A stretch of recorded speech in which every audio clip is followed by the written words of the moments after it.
ketika di dalam pengurusan sertifikat itu adalah bukan merupakan suatu kejahatan, maka di sini tidak ada suatu mens reanya atau niatnya tadi untuk menyuruh berbuat jahat. Iya. Pakai mic. Sabar ahli ya. Tadi sudah sampai di mens rea, lalu diinterupsi, kita dengarkan dulu. Ya. Terima kasih Majelis Hakim yang mulia. Beliau ini didatangkan sebagai ahli. Tetapi yang ditanyakan penasehat hukum mengenai penilaian terhadap dakwaan. Jika nominal itu sudah ditentukan, namun pembuktian itu dibutuhkan keterangan saksi tertentu yang dia bisa menghitung kerugian itu, namun dalam prosesnya saksi ini tidak hadir di persidangan, hanya di BAP, bagaimana konsekuensi keterangan BAP tersebut yang juga tidak dibacakan dikaitkan dengan ketentuan dalam KUHAP bahwa bukti atau keterangan saksi adalah apa yang dinyatakan oleh saksi dalam sebuah sidang yang terbuka untuk umum. Tadi, apakah masih punya nilai pembuktian apa yang ada dalam BAP yang juga tidak dibacakan di dalam proses persidangan tentang dasar kerugian tadi, dan pada faktanya saksi yang didalilkan akan membuktikan nilai kerugian tadi tidak dihadirkan atau tidak hadir dalam persidangan. Mengingat saya kaitkan lagi bahwa pembuktian dari keterangan saksi adalah apa yang saksi nyatakan di dalam sebuah persidangan yang terbuka untuk umum.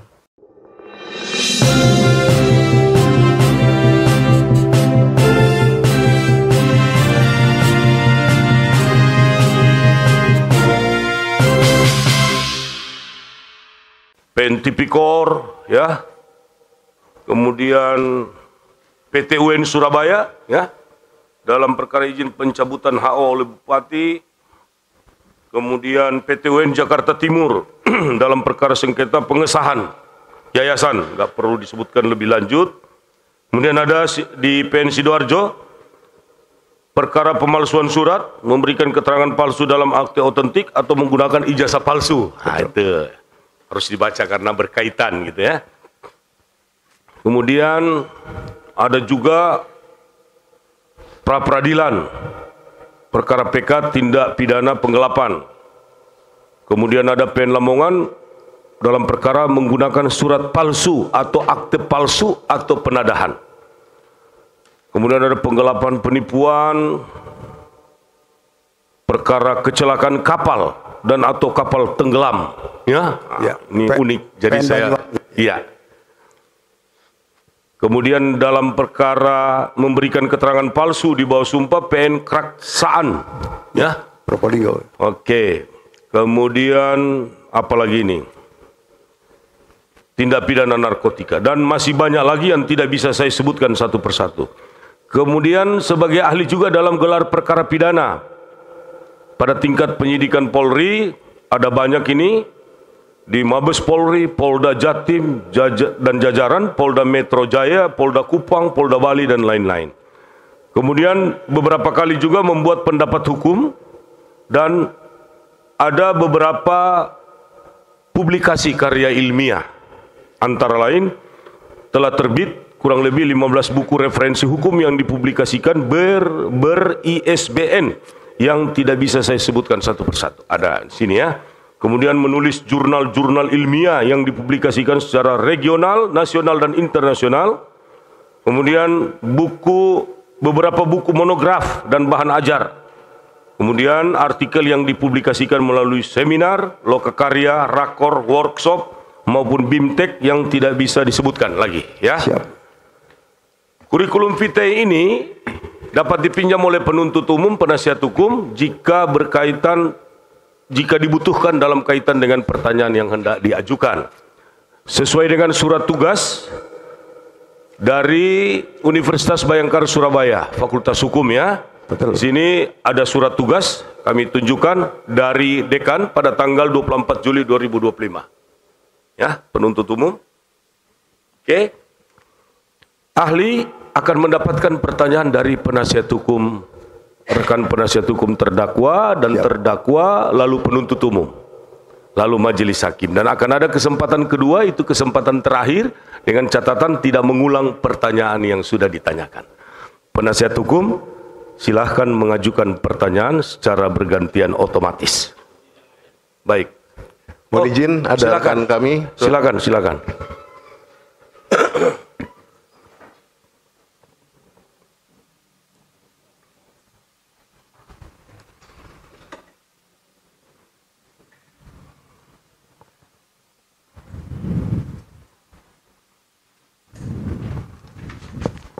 Baik, Silakan. terima kasih Yang Mulia atas kesempatannya. Sama-sama. Prof. Sajiono, mohon izin kita panggil ahli ya di sini pada persidangan ini. Pertanyaan kami bertanya kepada ahli ini terkait dengan dakwaan dari penuntut umum, di mana terdakwa ini didakwa melakukan tindak pidana 263 ayat 1 jungto pasal 55 KUHP.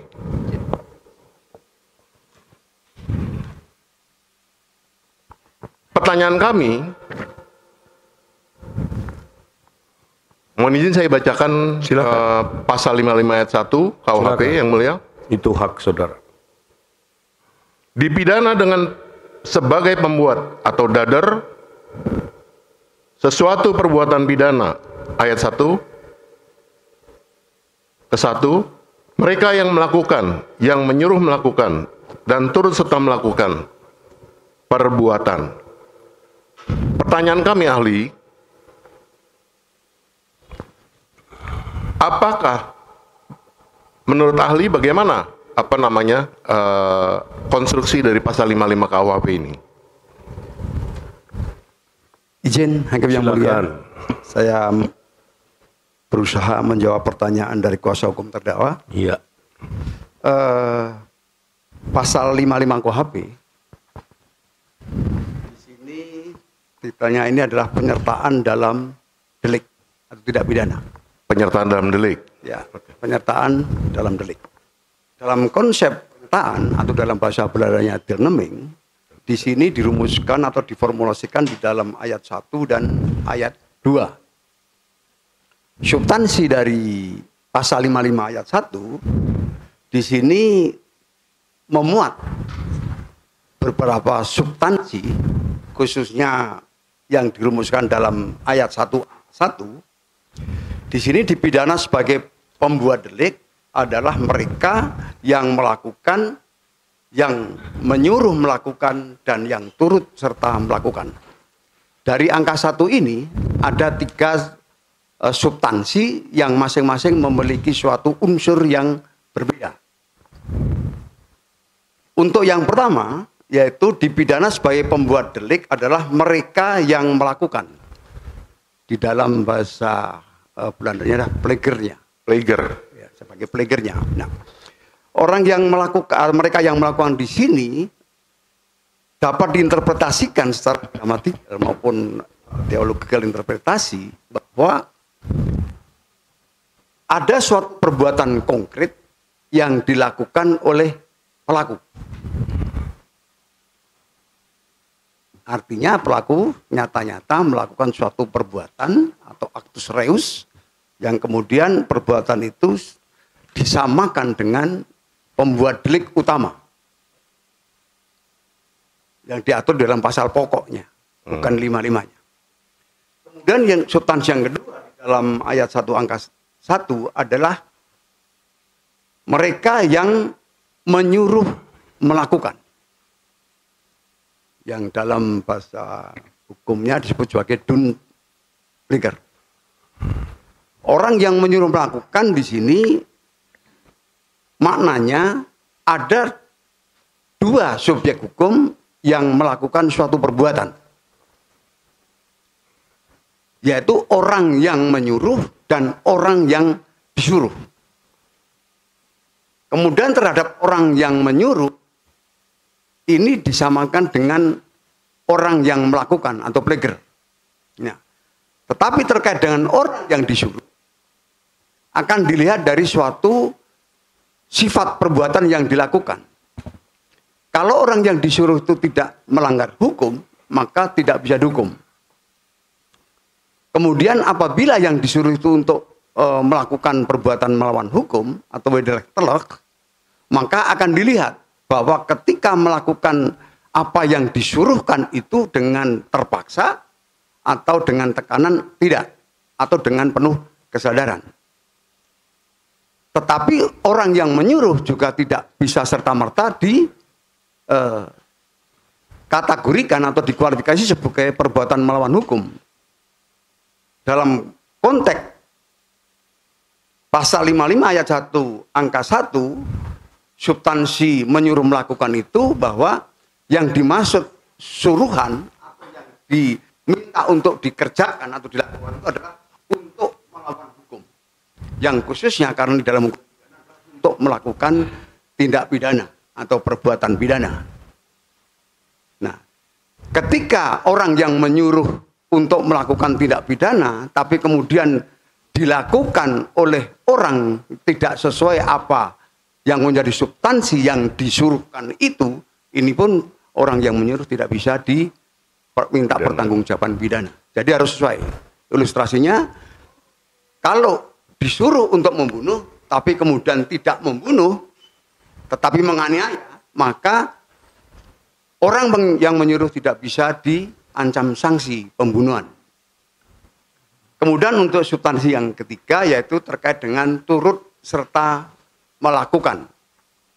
Itu adalah middle legend. Nah, orang yang turut serta melakukan ini juga melibatkan suatu perbuatan lebih dari satu orang. Di mana turut serta melakukan adalah bersama-sama melakukan untuk mewujudkan delik atau tindak pidana. Di sini juga harus dilihat sebagai peran masing-masing. Jadi dalam suatu rangkaian peristiwa yang terjadi harus dilihat dari peran si pelaku. Karena itu turut serta ini walaupun ada pasal 55 belum tentu akan memiliki suatu konsep peran yang sama. Ini harus dilihat. Nah, kemudian untuk angka 2-nya yang masih pada ayat 1, mereka yang dengan memberi atau menjanjikan sesuatu dengan menyalahgunakan kekuasaan atau martabat, dengan kekerasan, ancaman atau penyesatan, atau dengan memberi kesempatan, sarana atau keterangan sengaja menganjurkan orang lain supaya melakukan perbuatan. Di dalam konteks ketentuan pasal 1 angka 2 ini yang pada umumnya di dalam penafsiran hukum pidana bahwa masuk pada witlocker atau yaitu orang yang menganjurkan atau sengaja menganjurkan atau membujuk orang lain untuk melakukan suatu tindak pidana. Ini adalah terkait dengan ketentuan pasal 55 ayat 1 angka 1 dan angka 2. Kemudian untuk ayat 2-nya dalam pasal 55 ini terhadap penganjur hanya perbuatan yang sengaja dianjurkan sajalah yang diperhitungkan beserta akibatnya. Jadi ketika anjuran itu disampaikan dan kemudian dalam pelaksanaan konkret yang dilakukan terhadap orang yang dianjurkan itu tidak sesuai, maka orang yang menganjurkan pun tidak bisa diminta pertanggungjawaban pidana. Saya kira itu yang terkait dengan ketentuan pasal 55 ayat 1 dan ayat 2 KUHP. Baik, terima kasih ahli. Selanjutnya masih terkait dengan pasal 55. Kami tertarik tadi penjelasan ahli mengenai Dunpleger tadi itu. Ya. Pertanyaan kami, apakah ini dapat dikatakan dalam 55 ini ada unsur bersama-sama? Bersama-sama dan bersekutu. Izin Hakim yang mulia, di dalam pasal 55 ini kalau kita secara kumulatif yang dirumuskan dalam ayat 1 dan ayat 2 ini tidak selamanya dilakukan secara bersama-sama. Oh, tidak selamanya ya? Tidak selamanya dilakukan secara bersama-sama. Karena apa? Di sini yang turut serta inilah yang mensyaratkan adanya suatu perbuatan konkret yang dilakukan secara bersama-sama. Jadi lebih dari satu orang. Lebih dari satu orang. Bersama-sama untuk mewujudkan delik atau tidak pidana. Baik. Apakah di antara para pelaku tadi itu harus ada namanya kehendak jahat untuk melakukan suatu tindak pidana? Ya.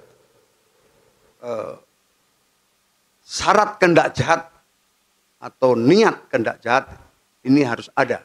Harus ada ya? Harus ada, terkecuali dia yang karena melakukan sesuatu perbuatan itu dengan dianjurkan, di mana anjuran itu dan bersifat menyesatkan. Jadi di sini orang yang dianjurkan tidak bisa untuk mengetahui terhadap apa sebenarnya anjuran itu, sehingga dilakukan ternyata kemudian adalah merupakan suatu perbuatan melawan hukum pidana. Ini yang tidak disertai dengan niat. Jadi apakah jika orang yang melakukan tindak pidana tadi, kita coba masuk ke dakwaan dari penuntut umum, ya. Mohon izin bacakan yang mulia. Baik, kami langsung membacakan pada poinnya saja, supaya tidak berlama-lama.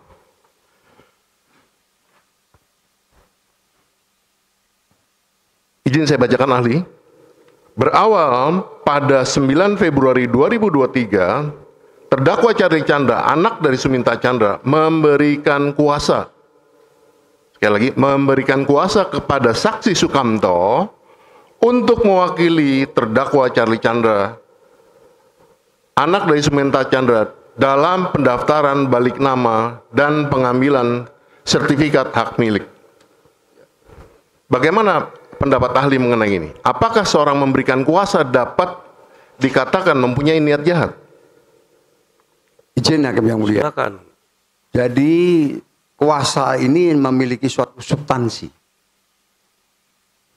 Maka harus kita lihat bahwa apakah substansi itu untuk melakukan tindak pidana atau kejahatan atau bukan. Saya mendengar dari apa yang dibacakan oleh kuasa hukum terdakwa, di sini adalah kuasa yang diberikan itu untuk mewakili dan mengurus sertifikat. Ketika di dalam pengurusan sertifikat itu adalah bukan merupakan suatu kejahatan, maka di sini tidak ada suatu mensreanya atau niatnya tadi untuk menyuruh berbuat jahat. Iya. Pakai mic. Sabar ahli ya. Tadi sudah sampai di mens rea, lalu diinterupsi, kita dengarkan dulu. Ya. Terima kasih Majelis Hakim yang mulia. Ini beliau ini didatangkan sebagai ahli. Tetapi yang ditanyakan penasehat hukum mengenai penilaian terhadap dakwaan. Jadi kami sangat berkeberatan karena penilaian terhadap dakwaan itu adalah kewenangan Majelis Hakim yang mulia. Terima kasih. Keberatan penuntut umum sudah dicatat. Pertanyaan yang diajukan oleh penasihat hukum jika saya selami kepada ahli ini adalah batu dakwaan itu batu loncatan yang kemudian dibawa ke alam atau ke ranah ilmiah. Ya, keberatan saudara sudah dicatat.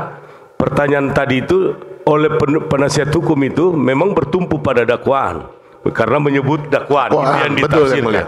Tapi sebenarnya dibawa ke ranah ilmiah. Ya, itu pendapat majelis. Sehingga penasihat hukum silahkan mengajukan pertanyaan lanjutan atau ahli silahkan. Sudah sampai di kalimat mens rea. Silahkan lanjutkan. Izin hakim yang mulia. Iya. Saya lanjutkan. Saya tidak menilai bahwa itu Sudah ahli tidak usah lagi mengambil memberi pendapat terkait itu. Kami sudah beri pendapat. Selebihnya ahli penuntut umum itu keberatannya udah dicatat, kita udah jelaskan. Jadi ahli nggak usah ditambahkan, lanjutkan saja dengan keterangan ahlinya tadi sudah sampai di ada atau tidak mens rea itu. Silahkan. Izin hakim yang mulia, terima kasih. Jadi kita kembali kepada konsep kuasa untuk menyuruh melakukan sesuatu sesuai dengan substansi surat kuasa. Berarti di sini bahwa yang menyuruh itu sadar dan yang disuruh juga sadar untuk melakukan sesuatu terhadap apa yang dikuasakan itu. Iya. Nah, konsep pertama yang harus kita pahami terkait dengan suatu aspek hukum, khususnya aspek pidana, ketika apa yang dikuasakan itu untuk melawan hukum. Ketika apa yang dikuasakan itu tidak melawan hukum, maka di sini tentunya konsekuensi hukumnya juga tidak akan ada. Tapi kalau kemudian dalam kuasa itu untuk melawan hukum dan itu dilakukan sesuai dengan apa yang dikuasakan, di sini baru dapat dikategorikan on rahmat. Ya. Saya kira itu tambahan saya. Silakan. Baik, terima kasih ahli. Lalu saya hanya menegaskan lagi, artinya adalah apakah sepanjang dalam kuasa tersebut bukan untuk melakukan suatu perbuatan melawan hukum, itu tidak bisa dikategorikan sebagai mens rea, adanya mens rea dari pemberi kuasa di situ. Izin hakim yang mulia, mens rea dalam hukum pidana adalah merupakan sikap batin pelaku. Nah, sikap batin pelaku itulah yang kemudian dengan sadar disampaikan atau diberikan kepada orang lain yang dalam konteks kuasa tadi, maka di sini harus sadar bahwa kuasa itu melawan hukum atau tidak. Karena dia di sini walaupun tidak ada unsur offset teleknya yang dirumuskan, tetapi di sini mengandung unsur offset telek atau kesengajaan. Sengaja sadar memberi kuasa. Tapi kemudian kalau itu kuasa itu untuk mewakili dan mengurus sesuatu hal yang bukan melawan hukum, maka disinilah yang saya maksudkan bahwa konsekuensi hukumnya itu tidak ada. Karena apa? Izin hakim yang mulia, saya sedikit bergeser aja, bahwa pada dasarnya pemberian kuasa dan penerima kuasa adalah hubungan secara privat atau keperdataan. Saya kira itu. Baik. Terima kasih ahli. Lalu selanjutnya, ini karena tadi penuntut umum sudah mengajukan interupsi, maka kami memberikan ilustrasi saja. Iya. Biar tidak diinterupsi lagi. Sudah, jangan memberi pendapat lagi soal interupsi. Interupsi itu adalah hak penuntut umum, hak penasihat hukum, bahkan hak terdakwa gitu. Dan majelis sebenarnya sering melakukan interupsi. Antara lain ini bicara ini interupsi nih. Ya. Betul. Ya, jadi nggak usah lagi ditanggapi soal itu karena itu adalah hak masing-masing. Mau interupsi silahkan, ya. Tidak juga silahkan, ya. Oke. Jadi nggak usah lagi ditarik-tarik ke interupsi. Langsung aja mengajukan pertanyaan. Baik. Terima kasih yang mulia. Ilustrasinya adalah A itu ahli waris, dan pewaris dari si X, Bapak X, yang memiliki sebidang tanah. Ya. Kemudian A memberikan kuasa kepada B untuk mengajukan balik nama. Karena X sudah meninggal, maka A sebenarnya ada 4, A1, A2, A3, A4, mengajukan proses balik nama ke kantor BPN. Yang dilakukan oleh A adalah memberikan kuasa kepada B untuk mengajukan proses balik nama. Kemudian B sebagai penerima dari kuasa dari A itu mengajukan permohonan balik nama kepada BPN sesuai dengan kuasa yang diberikan tadi untuk memberikan balik nama, mengurus balik nama dan menerima sertifikat. Dan si B tadi mengisi lampiran 13 sebagai kelengkapan berkas untuk mengajukan balik nama. Setelah lampiran 13 tadi diajukan, ternyata di lampiran 13 tersebut ada bukti-bukti yang disampaikan sudah asli semua, seperti contohnya sertifikatnya asli, fotokopi keterangan warisnya asli, lalu fotokopi PBB-nya juga benar-benar sudah dibayarkan, PBHTB, dan permohonan. Tetapi pada lampiran 13 yang merupakan belangko dari BPN, itu terdapat klausul bahwa tanah yang dimohon tersebut tidak dalam keadaan sengketa dan dikuasai secara fisik. Setelah lampiran 13 ini dimasukkan oleh B kepada BPN, ternyata menjadi masalah. Kenapa? Karena klausul yang dikuasai secara fisik tadi dianalogikan oleh penyidik sebagai membuat surat palsu.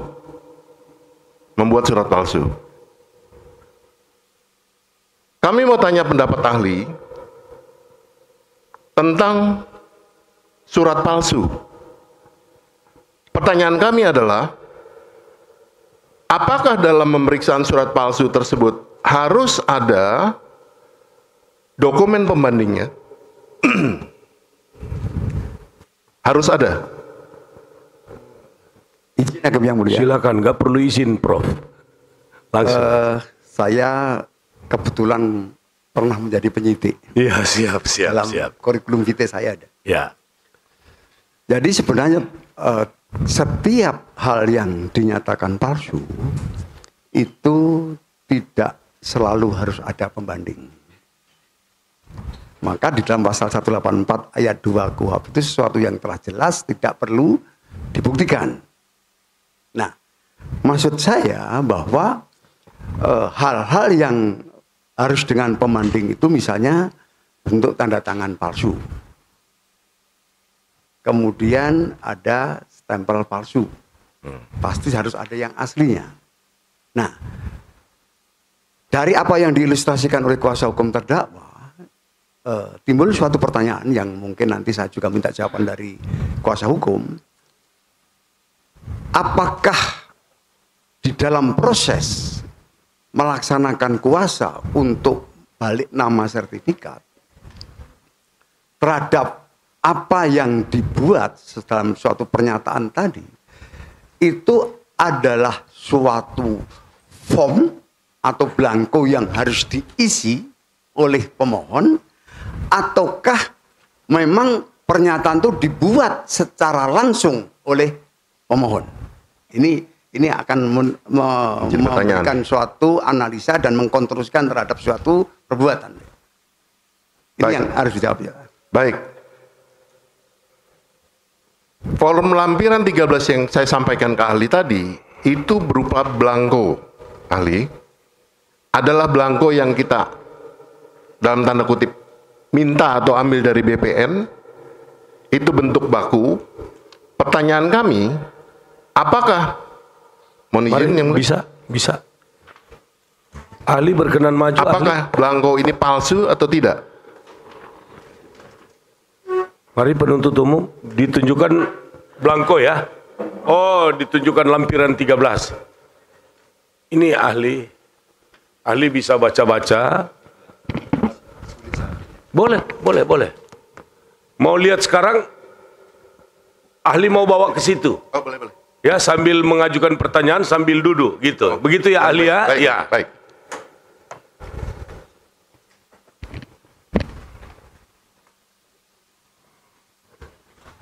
Bacalah dulu itu ahli. Konteks pertanyaannya apa tadi? Terkait itu adalah apakah blanko ini palsu atau tidak? Nah, itu dia. Pertanyaannya itu ahli. Apakah blanko ini yang dalam tanda kutip diambil dari BPN, blanko ini palsu atau apa menurut ahli? Gitu. Setelah saya baca sepintas, Hakim yang mulia, saya secara tepat bisa memahami terkait dengan form surat dimaksud.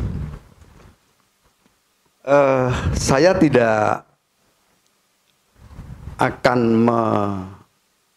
mengkaji terhadap seluruh dari substansi form ini, tetapi form yang menjadi suatu persoalan tadi yang dibacakan oleh kuasa hukum terdakwa ini kita kaitkan dengan unsur pasal 263 KUHP yang nantinya akan saya sampaikan kepada hakim yang mulia.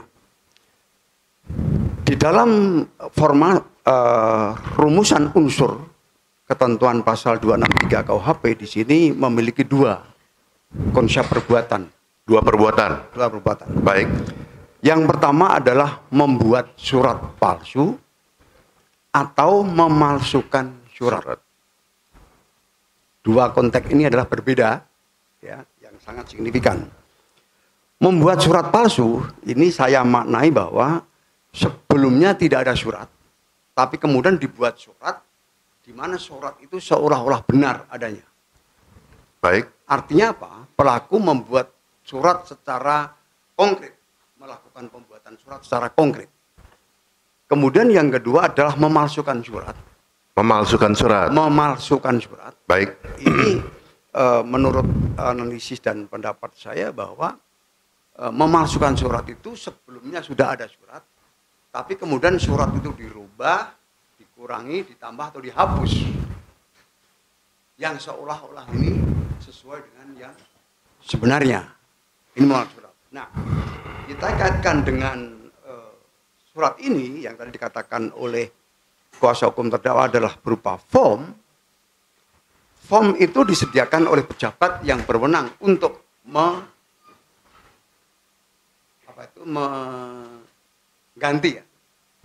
mengganti atau membalik nama sertifikat. Ini sudah disediakan. Nah, karena itu terkait dengan substansi yang ada dalam surat ini ada dari BPN yang menentukan dan membuat. Nah, pemohon tinggal mengisi terhadap apa yang masih kosong. Nah, disinilah kalau ini form yang ditentukan oleh pejabat yang berwenang untuk itu dan kemudian diisi, maka yang dapat dikategorikan isian itulah yang nanti substansinya itu mengandung suatu kebenaran atau tidak. Isiannya ya. Isiannya. Jadi di sini izin hakim yang mulia, surat ini substansi yang kosong diisi oleh nama. Yang bertantangan di bawah ini adalah Sukamto, SHMKN. Berarti yang mengisi surat ini adalah Sukamto. Sukamto dalam kedudukan hukumnya ini bertindak untuk atas nama diri sendiri selaku kuasa dari Charlie Chandra. Betul.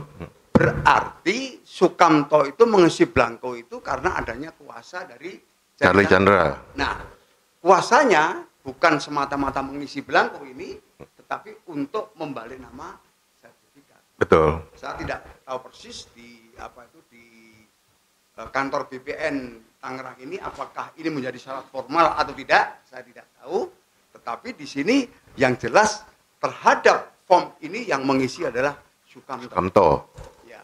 Nah, disinilah bahwa tanah yang dimohon tersebut tidak dalam keadaan sengketa dan dikuasai secara fisik, ini adalah form yang telah ada dan dibuat oleh BPN.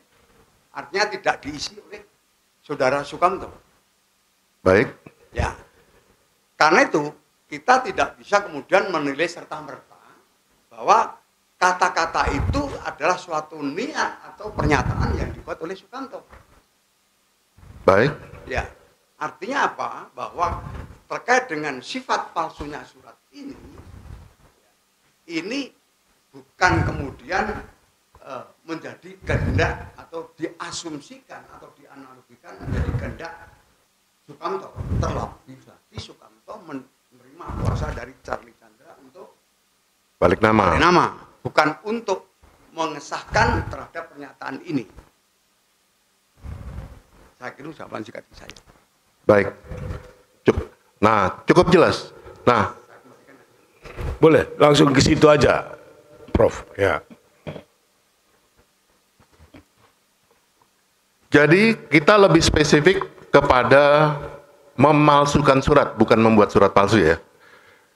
Menurut ahli, apakah dalam perbuatan memalsukan surat itu harus ada perbuatan material, merubah, menambah, mengurangi, mengganti, sehingga isinya menjadi lain? Menambah, mengurangi, atau mengganti, mencoret itu adalah merupakan bentuk perbuatannya. Perbuatannya. Ya. Baik. Tentunya kalau kita kembali kepada pertanggungan jawab hukum terhadap suatu pelaku itu adalah perbuatan konkret yang dilakukan, maka harus unsur itu harus ada. Apakah atau menambah, mengurangi, menghapus, atau mencoret itu. Jadi perbuatan konkret itu harus ada ya? Harus ada. Ya. Harus dilakukan oleh orang yang disangka memalsukan surat tadi. Betul. Betul. Lalu bagaimana jika tidak ada perbuatan konkret yang dilakukan oleh orang yang disangka bahkan didakwa untuk memalsukan surat tadi? Izin ya kami yang mulia. Sebenarnya kan dari pemikiran saya atau logika hukum saya bangun dari anjakan atau beranjak bahwa surat ini sebenarnya kan sudah ada. Karena diterima dari BPN. Kemudian yang kosong baru diisi. Ada kata-kata yang telah diformalkan oleh BPN dalam blanko itu atau form itu. Nah, disinilah yang kosong diisi dan kemudian ditandatangani oleh pemohon. Bukan berarti pemohon memberikan suatu fakta yang telah ada sebelumnya itu menjadi fakta yang dipalsukan. Jadi logika kita adalah merupakan suatu perbuatan konkret yang terjadi di dalam suatu pengisian surat itu. Kalau pengisian surat itu diisi yang kosong-kosong dan itu tidak ada yang palsu, maka kata-kata yang tidak ada itu penentuan palsu dan tidaknya tidak bisa dibebankan kepada pengisi. Karena sudah ada pada blanko form yang diisi dan itu dirumuskan oleh pejabat yang berwenang untuk itu. Dalam hal ini adalah BPN. Ini hakim yang mulia. Baik. Lalu bagaimana dengan klausul yang seperti saya sebutkan tadi, bahwa tanah yang dimohonkan tersebut tidak dalam keadaan sengketa dan dikuasai secara fisik. Sementara tanah tersebut kan sudah dikuasai oleh pihak lain, ahli. Bagaimana? Apakah ini termasuk kualifikasi memalsukan surat juga? Saya kira tadi sudah saya jelaskan bahwa terkait dengan pemalsuan surat, yaitu membuat surat palsu ataupun memalsukan surat, itu adalah suatu perbuatan yang konkret dilakukan. Kecuali form itu diketik sendiri atau surat pernyataan permohonan itu diketik sendiri dan kemudian ada klausula atau substansi mengetiknya itu seperti yang dikatakan oleh kuasa hukum terdakwa tadi, berarti tidak sesuai dengan kebenarannya. Maka terhadap surat ini mengandung substansi palsu. Tapi bagaimana kemudian yang dinyatakan palsu ini adalah form yang ada, yang telah ditulis oleh pejabat yang berwenang. BPN sendiri. Baik. Sepanjang ini tidak ada perbuatan konkret yang dilakukan oleh pemohon atau PPAT yang mengajukan ini, maka tidak dapat dikualifikasikan sebagai memalsukan surat, seperti itu. Menurut pendapat saya bahwa unsur memalsukan surat itu tidak ada karena substansi yang dinilai palsu itu bukan dari kehendak atau perbuatan konkret yang dilakukan oleh pengisi form atau blanko tadi. Baik. Itu menurut pendapat saya. Baik, kita lanjut. Ahli, ini kan kemudian kita lanjut ke ilustrasi yang AB tadi sama X tadi. Oleh B, lampiran 13 beserta kelengkapan berkas ini diajukan ke BPN. Dan oleh BPN ini belum dieksekusi, belum ditindaklanjuti, atau bahkan belum dibuat balik nama waris tadi. Bagaimana menurut ahli? Apakah ini sudah voltoid jikapun itu memalsukan surat? izin Hakim yang mulia, kita kembali kepada unsur pasal 263 KUHP. Menurut pendapat saya, di dalam pasal 263 KUHP itu ada dua muatan delik yang memiliki sifat delik formil dan delik material.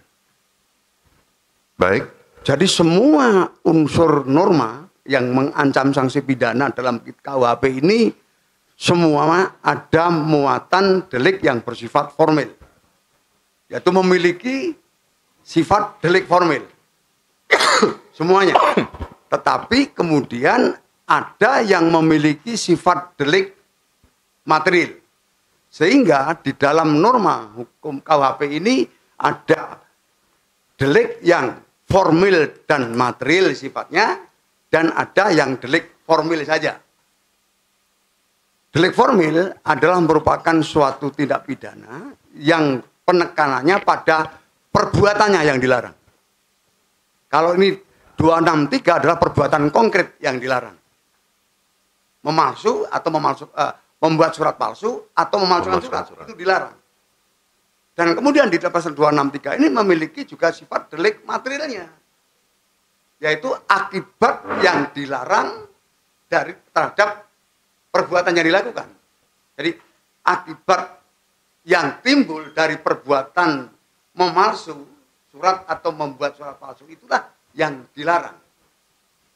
Jadi saya nyatakan bahwa di dalam pasal 263 KUHP itu ada delik formil dan delik material sifatnya.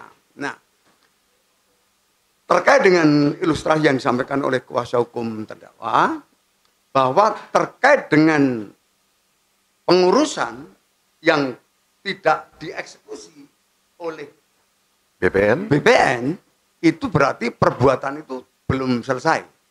Belum selesai. Belum selesai. Bisa dikatakan itu perbuatan itu belum sempurna terjadi. Kalau kemudian kita masuk deliknya yang ada di dalam KUHP kita, itu adalah percobaan saja belum bisa memenuhi unsur percobaan itu. Bahkan untuk percobaan pun belum memenuhi. Belum memenuhi. Karena apa? Argumentasi dan reasoning hukum saya, berdasarkan logika hukum yang saya bangun, bahwa terkait dengan pasal 263 KUHP itu, bahwa delik itu harus sempurna.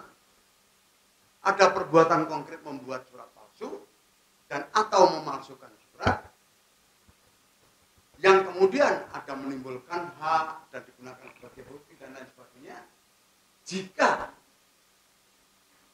terhadap pemalsuan itu pemakaiannya menimbulkan suatu kerugian. Nah, terkait dengan konsep inilah yang saya katakan bahwa ada perbuatan yang dilarang adalah merupakan delik formil, ada akibat yang timbul dan itu juga dilarang merupakan delik materialnya.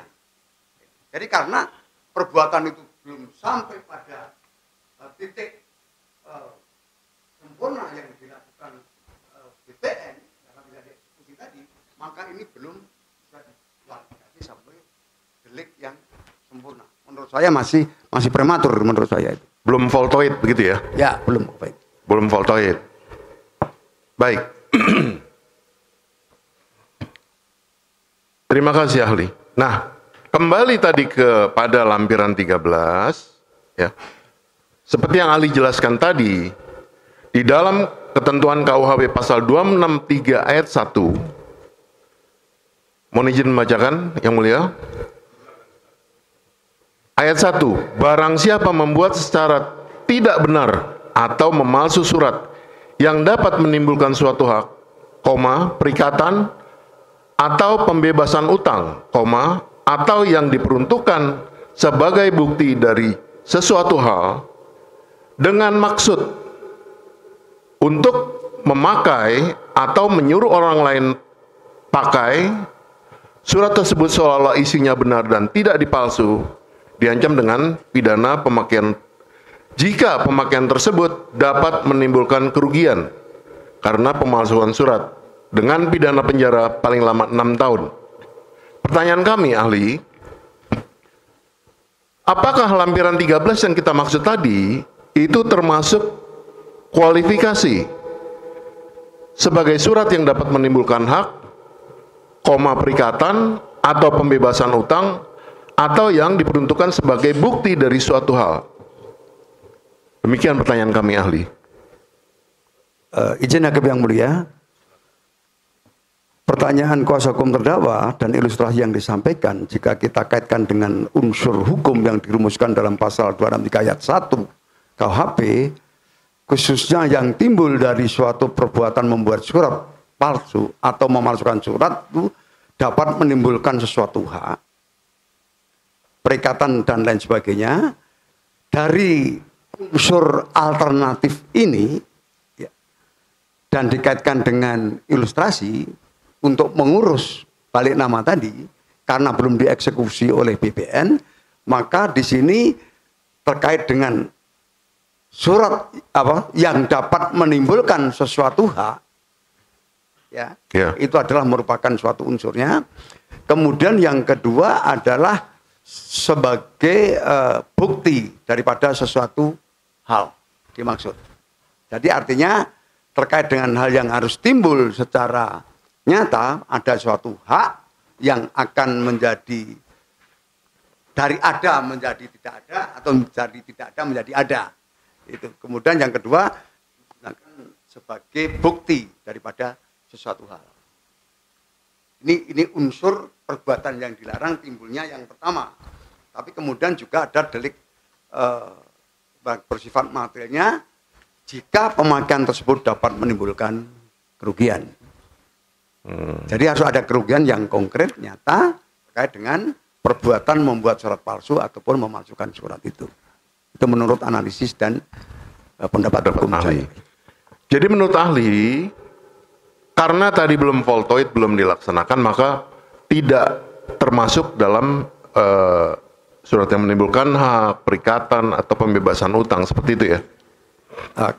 Hal dimaksud apabila kemudian sudah dipakai timbul kerugian. Dan di samping itu juga timbul hak. Timbul hak itu bisa timbul hak kepada salah satu pihak. Hilangnya hak dari salah satu pihak. Ini yang kemudian unsur yang dimaksudkan di dalam suatu perbuatan konkret tadi. Itu harus dipenuhi. Jadi dipakai dulu, apakah ini berarti dipakai dulu surat yang disangka palsu tadi, dipakai dulu baru timbul hak, perikatan dan segala macam? Apa seperti itu, ahli?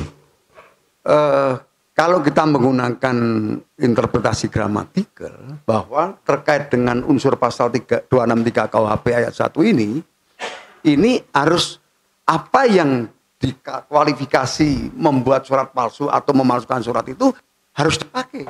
Harus dipakai ya? Harus dipakai. Karena apa? Di sinilah untuk mengetahui timbul hak atau tidak, digunakan untuk menyatakan suatu hal atau tidak, timbul kerugian atau tidak. Itu apabila dipakai. Maka secara akademis saya sering berpendapat bahwa sekalipun memalsu 1000 kali terhadap tanda tangan orang lain, tapi kalau tanda tangan orang lain itu ditaruh saja, tidak digunakan untuk apa-apa, walaupun itu dibuat dengan sengaja, dan tidak akan timbul hak orang lain dan lain sebagainya atau kerugian orang lain, ini tidak bisa dihukum. Tidak bisa dihukum. Nyata-nyata membuat secara delik formil itu membuat tanda tangan palsu, tetapi ketika tidak digunakan, tidak dipakai, dan tidak menimbulkan hak dan lain sebagainya sesuai dengan unsur alternatif dalam pasal 263 KUHP ini, saya kira itu belum bisa dibebani tanggung jawab secara pidana khususnya. Baik, lanjut ke unsur 263 tadi, saya langsung saja. Barang siapa membuat surat tidak benar atau memalsu surat yang dapat menimbulkan suatu hak, perikatan atau pembebasan utang atau yang diperuntukkan sebagai bukti suatu hal dengan maksud untuk memakai atau menyuruh orang pakai surat tersebut seolah-olah isinya benar dan tidak dipalsu, diancam, jika pemakaian tersebut dapat menimbulkan kerugian karena pemalsuan surat dengan pidana paling lama 6 tahun. Saya mau masuk ke kata-kata jika pemakaian tersebut dapat menimbulkan kerugian. Pertanyaan kami, apakah kerugian itu hanya harus sudah terjadi atau potensi bisa? Izin Hakim yang mulia. Silakan. Jadi kajian akademis yang pernah saya lakukan terkait dengan pasal 263 ini ada frasa dapat. Saya berpendapat dari hasil analisis saya bahwa kata-kata dapat di sini artinya ada suatu akibat hukum yang timbul akibat dari perbuatan tersebut, yang disebabkan dari perbuatan tersebut. Jadi kerugian itu harus nyata ada. Ini menurut analisis dan kajian saya. Harus nyata ada ya? Ada. Karena apa? Ini untuk membedakan terhadap kata-kata dapat pada, saya contohkan Undang-Undang Tindak Pidana Korupsi. Di situ ada kata-kata dapat, tapi itu adalah berpotensi. Itu merupakan lex spesialis. Berpotensi menimbulkan kerugian negara sudah dapat dikatakan memenuhi unsur kerugian. Tetapi terkait dengan pasal 263 KUHP ini, analisis dan pendapat saya adalah kata-kata dapat di sini adalah telah ada atau timbul kerugian. Maka saya pernah menulis dalam suatu makalah saya sebutkan bahwa terus terang saja kalau kita berpijak pada KUHP R. Susilo, di situ dapat itu tidak harus ada. Potensi. Ya, itu sebenarnya terkait dengan tindak pidana korupsi. Itu potensi menimbulkan kerugian negara. Tapi kalau 263 saya menyatakan bahwa ini harus ada kerugian yang konkret. Itu pun saya pertegas lagi, kerugian yang timbul adalah merupakan kerugian yang bersifat material. Material. Ya, bukan imaterial. Karena bisa diukur betul-betul ada kerugian yang nyata. Baik. Kita lanjut. Ini tadi mohon izin belum menunjukkan karena sudah terlewat. Kita mohon izin menunjukkan di persidangan ini mengenai surat kuasa yang diberikan oleh dari terdakwa ini kepada Sukamto. Mari. Ahli berkenan berdiri atau di situ aja diantar? Mari saya baca dulu. Ya, langsung aja. Bisa duduk. Atau dipegang aja dulu ya. Oke, ahli maunya seperti itu. Ya, kita juga harus maklumi.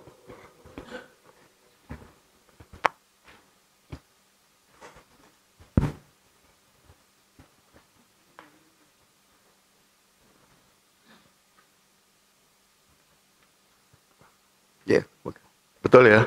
Ini mohon maaf karena terlalu semangat tadi ahli. Kita loncat dari 55 kepada 263 ini. Belum sempat kita tunjukkan surat kuasa yang diberikan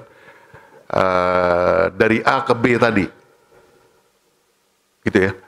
Setelah ahli melihat dan mempelajari, mencermati surat kuasa tersebut, apakah itu dapat dikatakan sebagai ada mens rea dari pemberi kuasa kepada penerima kuasa?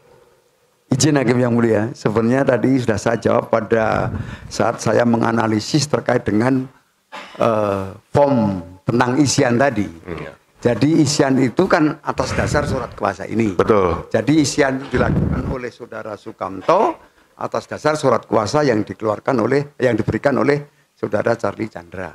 Nah, di sini mempertegas kembali saja bahwa kuasa yang diberikan oleh saudara Charlie Chandra kepada saudara Sukamto ini adalah mewakili pemberi kuasa untuk mengurus segala sesuatu sampai dengan proses selesai sehubungan dengan pendaftaran balik nama dan pengembalian sertifikat apabila sudah selesai di kantor Badan Pertanahan Nasional Kabupaten Tangerang. Jadi artinya di sini kuasa yang diberikan itu bukan untuk memalsu surat atau membuat surat palsu, tetapi untuk mengurus segala sesuatu sampai dengan proses selesai dalam pendaftaran balik nama. Saya kira itu. Jadi penjelasannya sama dengan yang tadi ya, itu lebih detailnya. Baik, silakan. Yang mulia.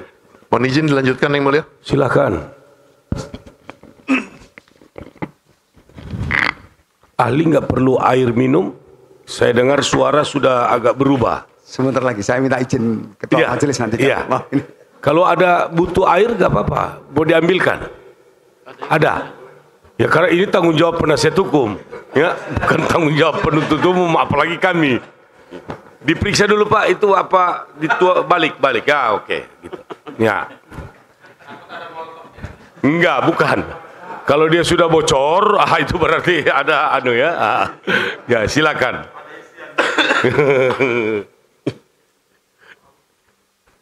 Oke. Taruh di atas Pak, minuman itu Pak. Yang Bapak akan isi di mulut itu kok ada di bawah sepatu Bapak tuh. Di kursi aja Pak itu airnya. Kecuali yang di meja penasihat hukum, penuntut umum ya janganlah. Berkenan pegang mic lagi Pak. Ya.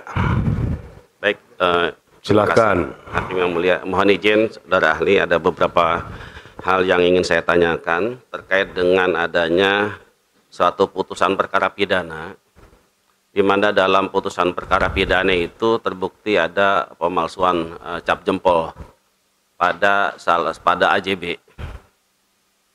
Nah, pertanyaannya adalah apakah putusan perkara pidana itu selain memvonis terdakwa dengan pidana 6 bulan penjara, apakah itu juga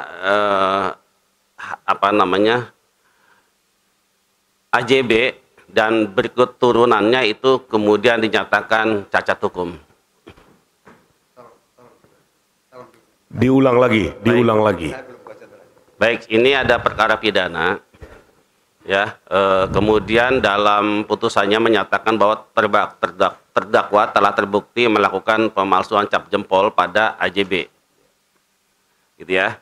Nah, kemudian dalam putusannya si terdakwa divonis pidana penjara 6 bulan. Ya.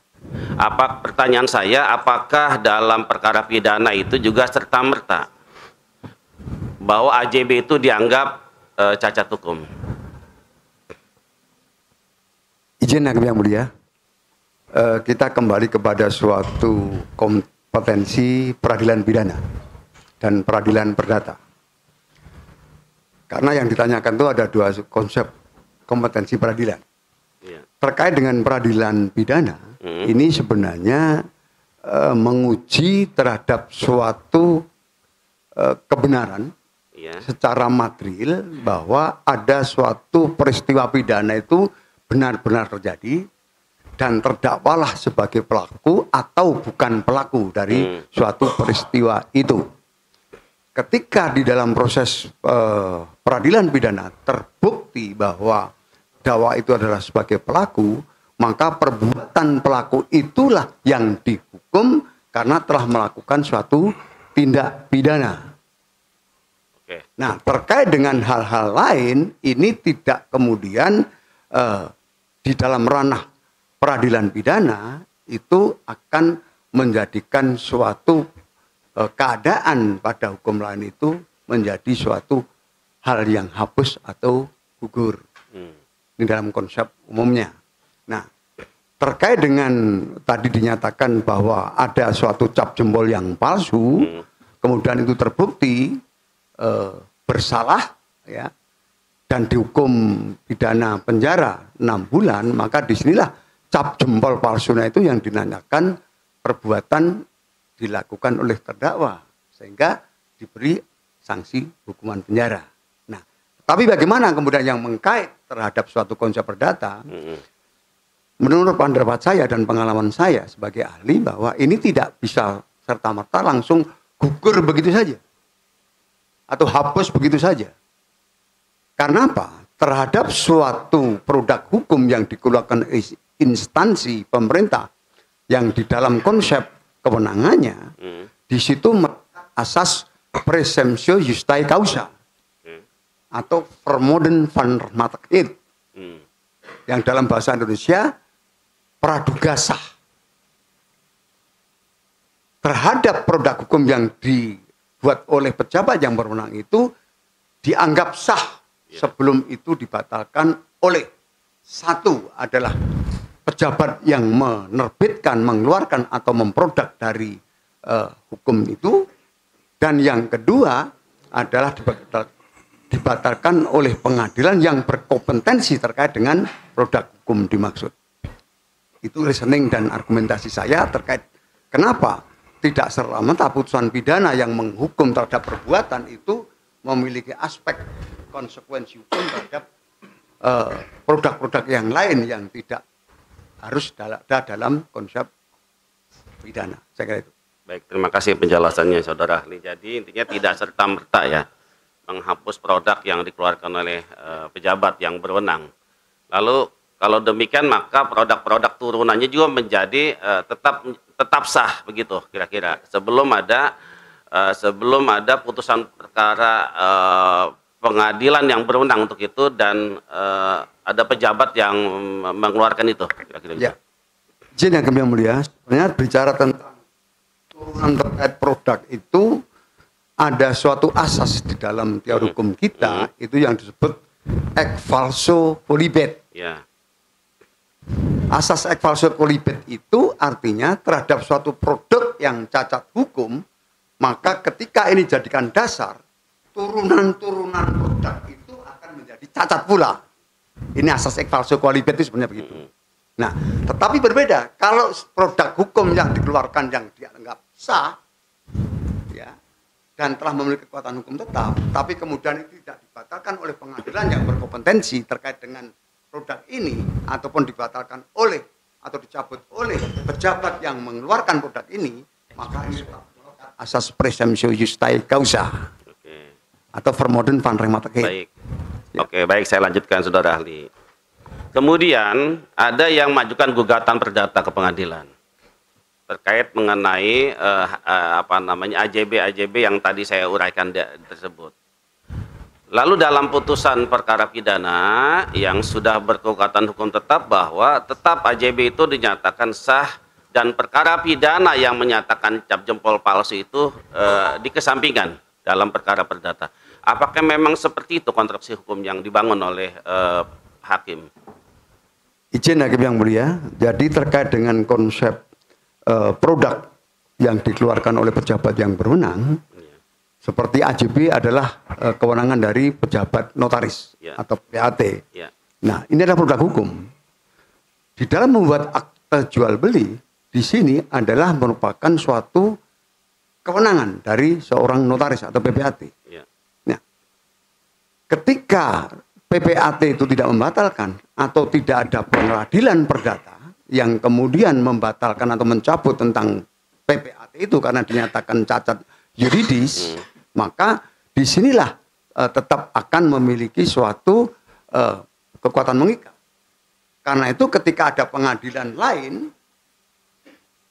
yang menyinggung atau bersinggungan dengan suatu produk yang dikeluarkan tadi, putusan dimaksud dikeluarkan atau diberikan kepada pejabat yang berwenang.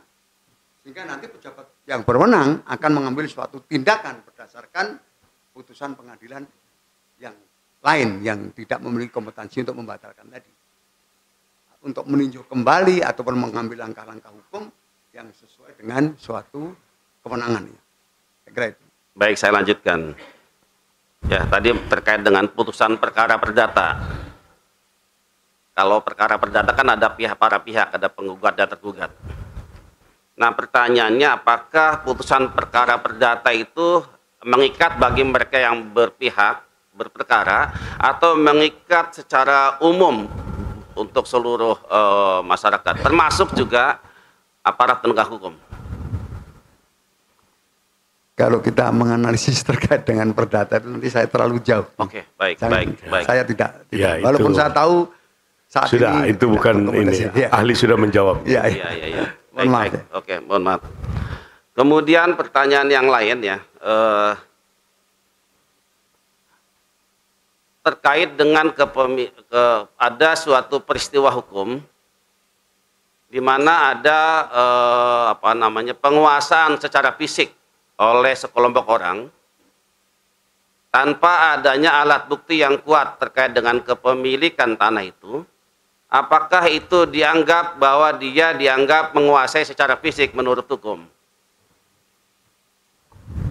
Izin ya kami mulia, ini saya bergeser tidak menggunakan dasar pemikiran normatif, tapi sudah ke empiris ini. Ya, jadi sosiologisnya ini. Itu hak ahli. Izin ya kami mulia. Jadi begini, kita kembali kepada normatifnya dulu, bahwa terkait dengan hak atas tanah Ya kebetulan ini saya juga studi di bidang hukum administrasi, jadi sedikit banyak saya tahu tentang itu.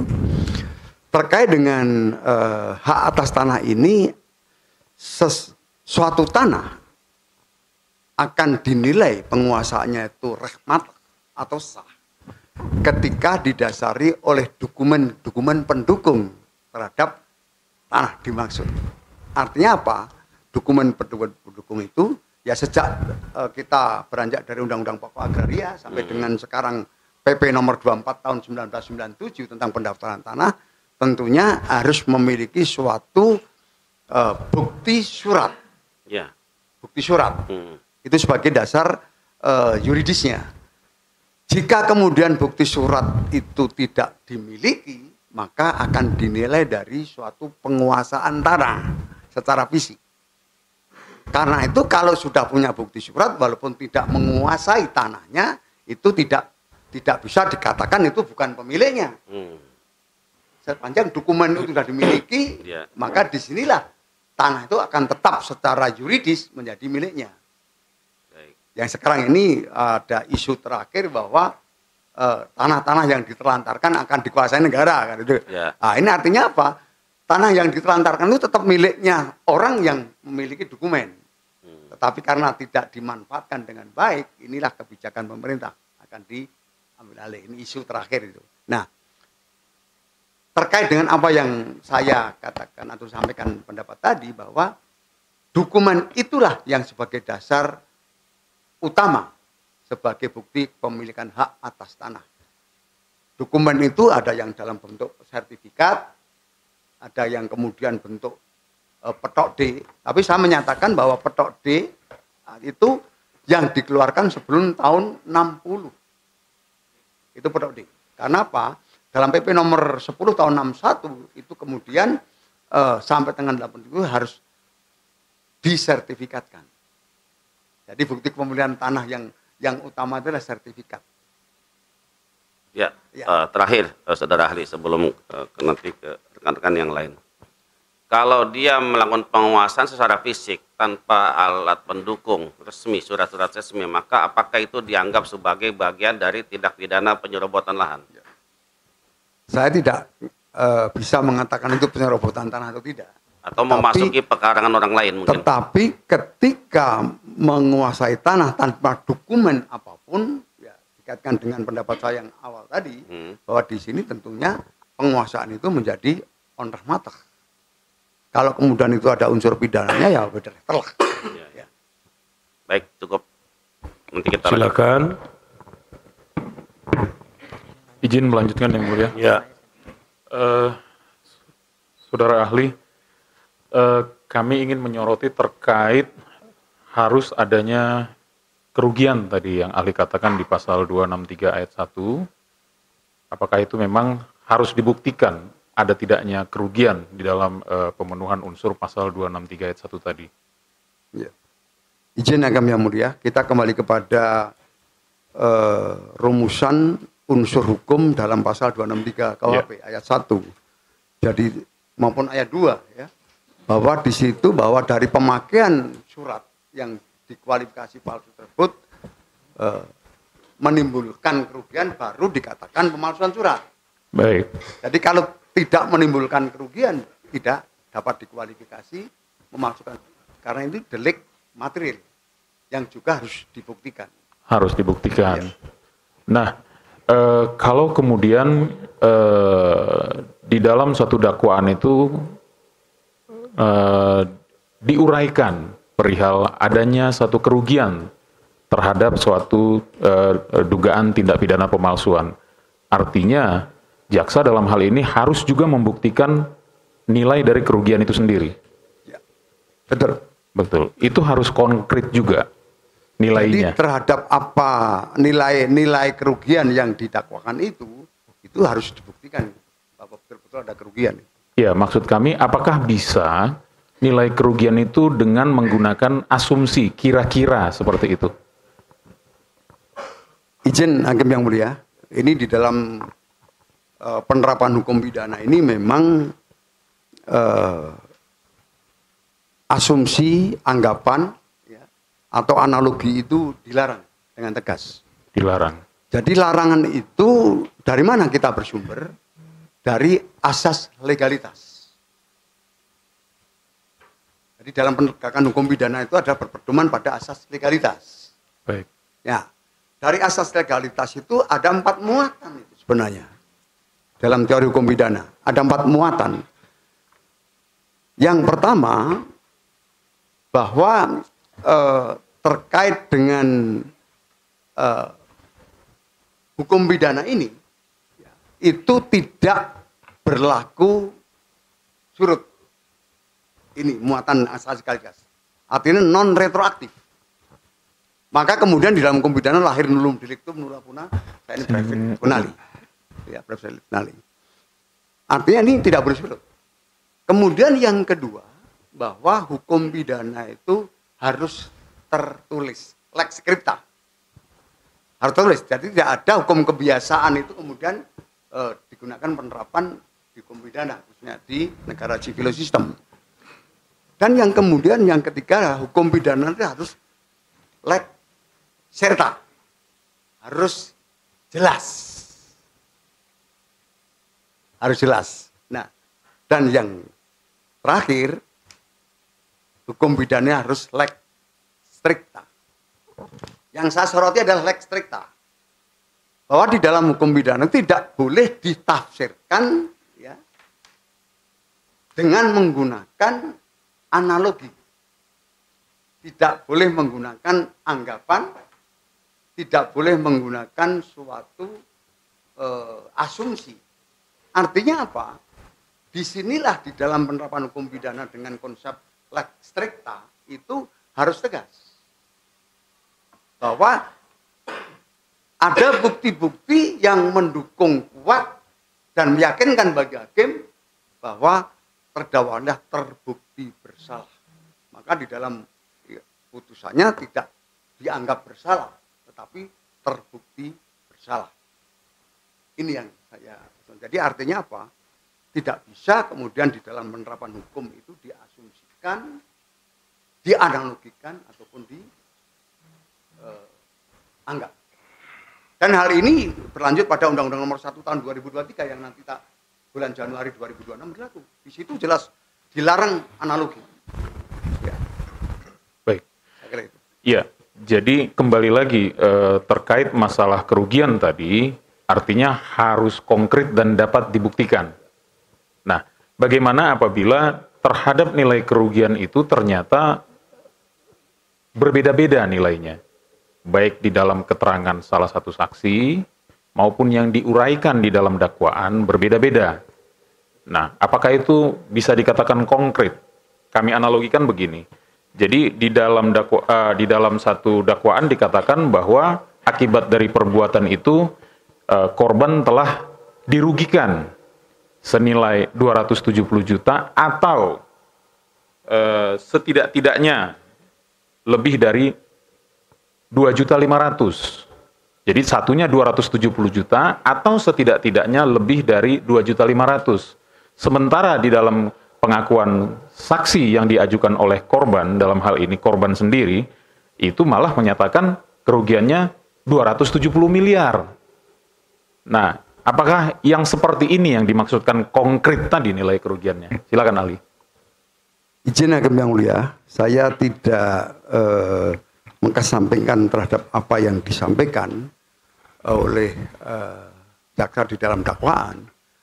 Perbedaan-perbedaan itu mungkin akan terjadi ketika mendekatkan pada suatu kerugian yang dapat dibuktikan. Jadi antara pengakuan korban dengan yang dapat dibuktikan mungkin berbeda, itu sangat mungkin. Tetapi pada dasarnya ketika kita bicara tentang hukum acara pidana sebagai hukum formil, di situ adalah kewenangan jaksa dalam membuat dakwaan diatur harus bagaimana, ya, harus jelas, ya, itu kan. Tentunya di dalam menentukan kerugian ini juga harus jelas. Nah, jika antara yang satu dengan yang lain terdapat perbedaan, mungkin dalam BAP dengan tuntut dakwaan jaksa itu berbeda, ini mungkin akan terjadi suatu keraguan-keraguan, ya, dapat dinilai keraguan-keraguan di dalam menentukan suatu kerugian itu. Itu baik. pendapat saya. Artinya di samping perbedaan itu, apapun itu nilainya, tetap harus dibuktikan dulu di dalam persidangan dari mana angka itu berasal. Ya, dari konsep delik material yang dimuat di dalam pasal 263 ayat 1 KUHP itu harus dibuktikan. Baik. Terkait kami mau masuk masalah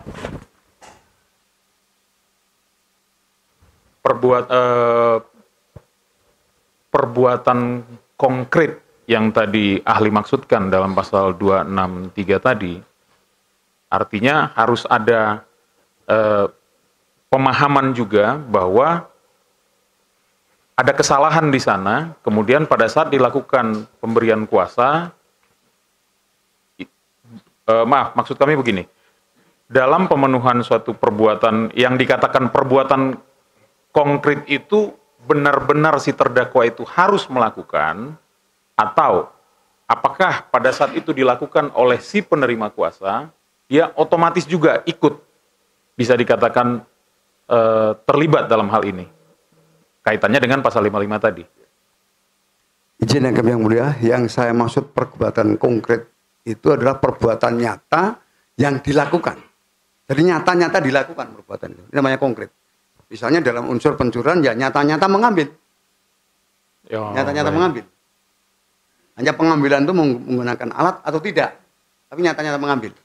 Itu yang saya maksudkan. Nah kemudian terkait dengan unsur yang masuk pada konsep perbuatan yang dilakukan lebih dari satu orang, maka terkait tadi dengan penyertaan yang saya maksudkan. Jadi tidak serta-merta orang yang menyuruh dapat mempertanggungjawabkan terhadap perbuatan yang disuruh. Yeah. Ketika terjadi contrario actus misalnya. Jadi apa yang dikuasakan itu tidak dijalankan sesuai dengan substansi kuasa. Nah, ini namanya contrario actus namanya. Jadi terjadi suatu kontra perbuatan. Baik. Misalnya disuruh ke Tangerang tapi berangkatnya ke Bali misalnya. Nah ini contrario actus. Nah disinilah kemudian tidak bisa serta-merta orang yang menyuruh dibebani tanggung jawab untuk mempertanggungjawabkan perbuatan yang dilakukan oleh orang yang diberi kuasa atau yang disuruh. Baik. Jadi itu atas inisiatifnya sendiri. Dan kemudian bagaimana terkait dengan suatu beban dibebankan kepada orang lain. Karena apa? Di dalam konsep hukum pidana bahwa pertanggungjawaban pidana itu dibebankan kepada pelaku konkret. Pelaku konkret maksudnya yang melakukan secara langsung terkait dengan plegernya ataupun pelaku yang tidak langsung tetapi masuk pada pasal 55 KUHP itu. Di situ yang harus bangun konstruksi hukumnya terkait dengan penerapan hukum pidana. Baik, sementara cukup yang mulia. Silakan, yang lain. Bismillah. Sebelum melanjutkan, tiba-tiba kita potong ya jika Baik. sudah ada wajib waktu yang ya, oke, lanjutkan. Makasih ahli. Sebelum masuk ke unsur yang ingin saya tanyakan, ahli mohon karena dulu kami waktu kuliah kenal dua delik, yakni ada delik karena kesengajaan atau dolus, yang kedua ada delik karena kealpaan atau kulpa. Mohon dijelaskan dulu. Izin yang mulia. Jadi memang di dalam konsep delik atau tindak pidana itu ada dua konsep. Yang pertama adalah perbuatan mewujudkan tindak pidana itu dilakukan dengan offset atau sengaja. Nah, konsep sengaja itu kalau kita kembali kepada teorinya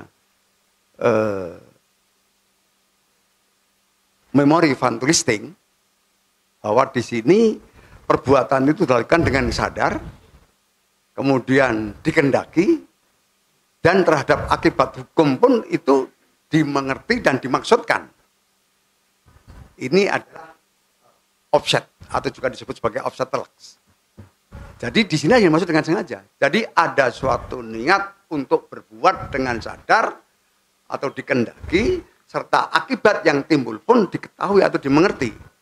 Itu willen and witten. Nah, kemudian terkait dengan kulpa atau lale, itu adalah suatu perbuatan yang tidak dikendaki, tidak disadari. Tapi itu dilarang. Jadi karena lalai ini ada suatu perbuatan yang menimbulkan akibat, maka akibat itulah yang kemudian menjadi delik materialnya. Maka kenapa lalai itu juga dilarang? Nah, disinilah di dalam konsep hukum pidana ada offset dan culpa atau dolus dan culpa.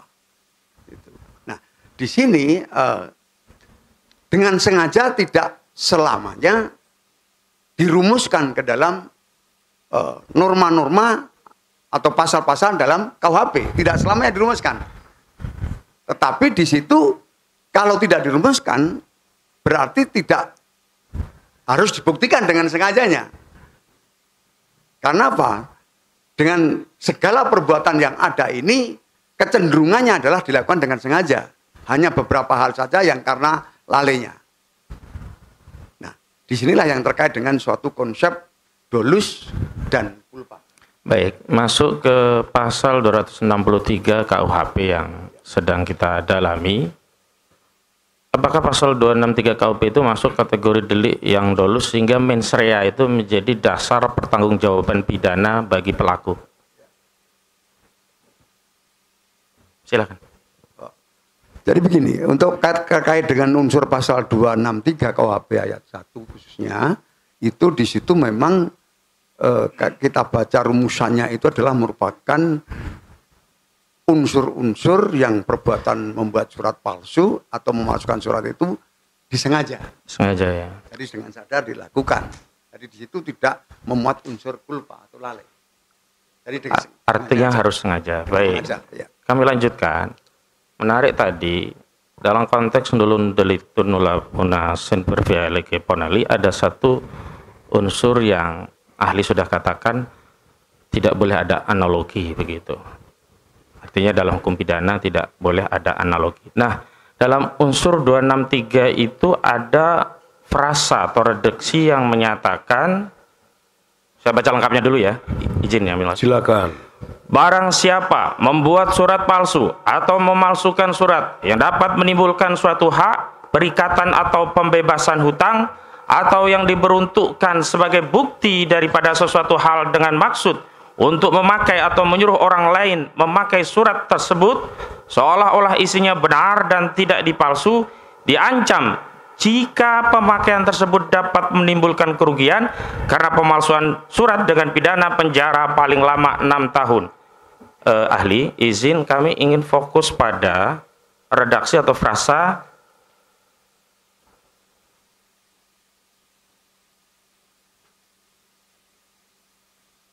sebentar tadi. Diancam jika pemakaian tersebut dapat menimbulkan kerugian. Pertanyaan kami, di dalam teori penafsiran selain gramatikal, kami dulu waktu kuliah mengenal tafsir dengan argumentum a contrario, atau kalau dalam fikih itu disebut dengan mafhum mukhalafah atau makna kebalikannya. Apakah dengan penafsiran argumentum a contrario dapat ditafsirkan bahwa kalau tidak menimbulkan kerugian ya tidak diancam pidana? Begitu, kami kembalikan. Izin kami yang mulia, jadi mengulangi jawaban saya tadi, ya, bahwa dengan rumusan hukum yang diatur dalam pasal 263 ayat 1 khususnya frasa jika pemakaian tersebut dapat menimbulkan kerugian, itu sifatnya adalah delik material. Material ya. Jadi akibat yang timbul dari perbuatan yang dilakukan, yaitu membuat surat palsu maupun memalsukan surat. Artinya apa? Bahwa delik material ini harus dibuktikan, tidak boleh dianalogikan. Jadi saya sependapat bahwa penafsiran dengan kontrario tadi, yaitu hasil penafsiran yang terbalik, kan begitu ya. Tetapi pada dasarnya di dalam konteks penegakan hukum pidana itu ada dua asas yang kemudian itu juga dilarang di dalam penafsiran. Yang pertama adalah penafsiran ekstensif perluasan atau ekstensif interpretasi, di mana dilarang untuk memperluas norma. Iya. Rumusan kaidah atau norma itu tidak boleh diperluas. Dan yang kedua juga ada larangan terkait dengan penafsiran intensif atau intensif interpretasi. Artinya apa? Bahwa di dalam menafsirkan rumusan atau unsur pidana tidak boleh dipersempit. Inilah yang tadi kita kembalikan kepada suatu muatan pada asas legalitas, jadi harus strikta. Jadi tidak boleh memperluas, tidak boleh mempersempit, tidak boleh menganalogi atau mengasumsikan. Harus lurus, tidak boleh kanan kiri. Tegas. Ya. Baik. Dalam konteks unsur-unsur pasal dalam rumusan pasal yang redaksinya lengkap, apakah untuk membuktikan suatu perbuatan dan berkonsekuensi bahwa perbuatan itu akan mendapatkan pertanggungjawaban pidana bagi pelakunya, seluruh unsur itu harus terpenuhi? Di dalam suatu konsep hukum pidana, khususnya dalam teori pembuktian, bahwa terkait dengan unsur-unsur hukum yang dirumuskan di dalam rumusan pasal, kecuali yang bersifat alternatif itu wajib atau harus semua dibuktikan. Kecuali yang bersifat alternatif. Saya rinci, yang alternatif misalkan menimbulkan hak atau perikatan berarti alternatif itu salah satunya ya. Ya, baik, salah satu saja. Baik. Jadi ada tidak di dalam suatu perbuatan itu menimbulkan sesuatu hak, ada tidak, perikatan atau pembebasan hutang, ada atau tidak, itu tidak semua harus dibuktikan. Tapi itu yang alternatif itu ya. Ya. Tapi selebihnya semuanya harus dibuktikan. Baik. Apa konsekuensi jika unsur pasal itu tidak bisa dibuktikan keseluruhannya, yang sifatnya kumulatif bukan yang alternatif? Izin Hakim yang mulia, jadi kita menggunakan teori pembuktian yaitu Bewijslast. Ya, di dalam teori pembuktian ada parameter Bewijslast. Bewijslast itu adalah pembagian kewenangan pembuktian yang di dalam hukum perdata dikenal sebagai actoris in cambis probatio. Jadi di dalam asas itu bahwa di dalam konsep hukum perdata siapa yang menggugat atau yang mengumpulkan dalil itu wajib membuktikan. Nah, di dalam konteks hukum pidana di sini bahwa jaksa yang berkewajiban untuk membuktikan terhadap dalil-dalil dakwaan. Nah, tentunya dakwaan itu adalah antara perbuatan konkret yang dikumpulkan sebagai fakta hukum, ya. Kemudian fakta hukum itu dikaitkan dengan unsur pasal yang dirumuskan di dalam KUHP. Nah, rumusan pasal KUHP inilah tentunya harus dibuktikan ada tidaknya kesesuaian dengan fakta hukum dimaksud. Artinya apa? Bahwa terhadap dalil dakwaan jaksa yang ada dalam dakwaan jaksa itu semua harus dibuktikan. Semua harus dibuktikan. Dikaitkan dengan unsur pasal yang dirumuskan sebagai dasar dakwaan tadi. Baik. Nah, izin Hakim yang mulia, kadang-kadang ada suatu hal yang terbalik di dalam pembuktian di negara kita ini. Yang ini secara akademis saya sering mengkritisi, kita itu masih mencerminkan negara civil system atau yang memiliki sistem hukum sivil. Konsep dari sistem hukum sivil itu adalah cenderung normatif. Jadi perbuatan yang dilakukan oleh manusia itu tidak akan dapat dihukum sebelum ada normanya. Karena itu norma harus ada dulu. Sifatnya normatif. Kalau ada suatu perbuatan yang kemudian tidak tercakup dalam suatu ketentuan undang-undang atau ketentuan hukumnya, maka seseorang tidak bisa dijatuhi hukuman. Nah, ini. Tetapi kalau di common system beranjaknya dari peristiwanya. Fakta-fakta hukumnya kemudian dikaitkan dengan hukum yang berlaku. Kalau ada hukumnya, itu kemudian hukum itu akan ditegakkan. Ya. Tetapi kemudian kalau tidak ada, tetap dapat diadili berdasarkan asas kepatutan. Yang inilah kemudian berkembang menjadi suatu jurisprudensi atas putusan pengadilan yang telah memiliki kekuatan hukum tetap tadi. Kalau di negara jurisprudensi sebenarnya tidak mengikat, tergantung dari hakim majelis hakim yang mulia yang memeriksa perkara itu. Baik. Nah, saya kira itu. Kembali ke soal unsur kerugian yang tadi ahli sudah sebutkan harus dibuktikan begitu dan sifatnya harus material. Pertanyaan dari kami, apakah pembuktian itu selain menjelaskan nominal kerugian material juga dasar-dasar penentuan nominal itu yang bisa dihitung secara jelas? Izin hakim yang mulia, beberapa kali saya katakan sebelumnya bahwa di dalam kerugian yang didakwakan itu harus dibuktikan secara konkret. Berapa kerugian yang sebenarnya? Artinya apa? Kerugian yang tidak sesuai terhadap apa yang didapatkan atau timbul dan tidaknya kerugian, sekalipun dalam delik materialnya itu tidak ditentukan kerugian harus berapa, ya, tetapi di sini kerugian itu harus ada. Masalah nilainya itu saya kira berapa yang akan dapat dibuktikan, ataukah tidak terbukti kerugian itu. Itu nanti akan menjadi suatu konklusi atau kesimpulan di dalam sidang pengadilan itu. Untuk membedah terhadap fakta hukum yang ditemukan dalam sidang itu. Saya kira itu. Baik. Jika nominal itu sudah ditentukan, namun pembuktian itu dibutuhkan keterangan saksi tertentu yang dia bisa menghitung kerugian itu, namun dalam prosesnya saksi ini tidak hadir di persidangan, hanya di BAP, bagaimana konsekuensi keterangan BAP tersebut yang juga tidak dibacakan dikaitkan dengan ketentuan dalam KUHAP bahwa bukti atau keterangan saksi adalah apa yang dinyatakan oleh saksi dalam sebuah sidang yang terbuka untuk umum.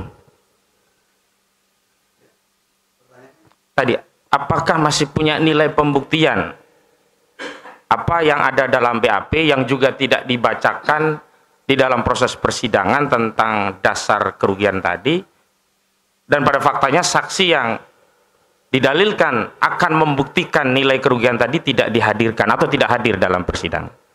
Mengingat saya kaitkan lagi bahwa pembuktian dari keterangan saksi adalah apa yang saksi nyatakan di dalam sebuah persidangan yang terbuka untuk umum.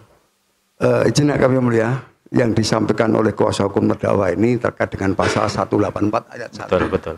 Terkait dengan keterangan saksi. Baik. Muncul pertanyaan hukum, apakah yang menghitung terhadap kerugian ya, yang masuk pada delik material itu adalah ahli atau saksi? Kalau itu adalah ahli, maka dalam pasal 186 ya, dari keterangan ahli adalah keterangan yang disampaikan di dalam suatu persidangan atau pemeriksaan di pengadilan. Jika kemudian tidak hadir, maka tidak memenuhi pasal 185 maupun pasal 186 Undang-Undang Nomor 8 Tahun 1991 tentang hukum acara pidana. Artinya apa? Tidak disampaikan dalam persidangan itu tidak dapat dikualifikasi atau memiliki bobot atau memiliki nilai sebagai kesaksian ataupun keterangan ahli. Baik, terima kasih. Cukup. Selanjutnya, jika perbuatan itu merupakan suatu tindakan administratif dari sebuah badan atau pejabat tata usaha negara yang memberikan layanan umum kepada publik, apakah pelanggaran suatu tindakan yang bersifat administratif juga bisa ditarik untuk dimintai pertanggungjawaban secara pidana? Izin hakim yang mulia, ini sedikit menyinggung tentang konsep hukum administrasi. Jadi tadi saya katakan di depan hakim yang mulia bahwa tindakan pejabat atau produk yang dikeluarkan oleh pejabat berdasarkan kewenangan itu melekat asas presumptio justae causa atau vermodern vaderrechtmatig.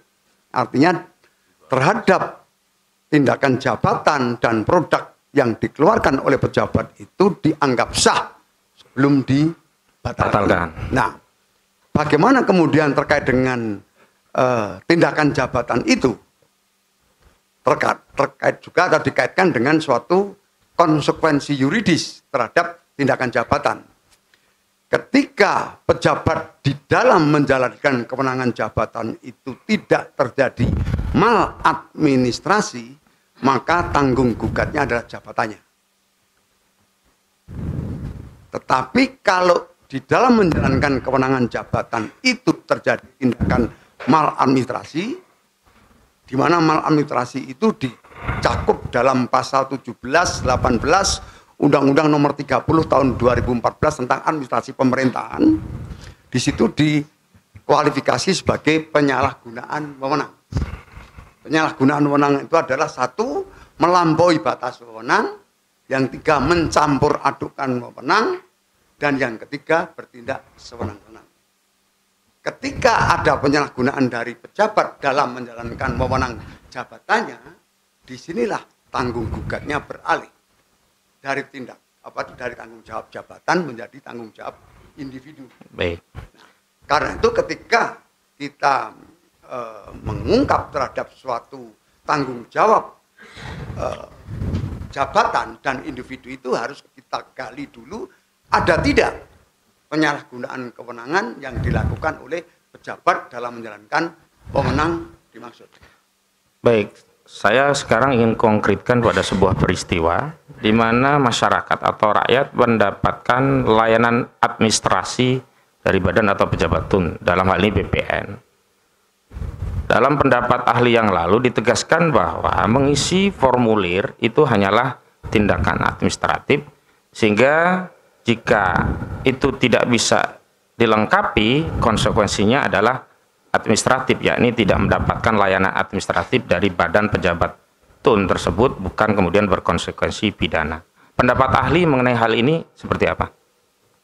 Izin yang mulia, tadi sudah saya sampaikan pada pendapat saya sebelumnya, bahwa terkait dengan suatu tindakan yang dilakukan oleh pejabat, sampai tadi saya menanyakan, apakah ini form dibuat oleh pejabat yang berwenang atau diisi sendiri oleh orang yang sebagai pemohon. Ternyata tadi sudah kita pahami bahwa itu adalah form. Form yang dituangkan atau yang dibuat oleh pejabat ini dalam batas kewenangannya.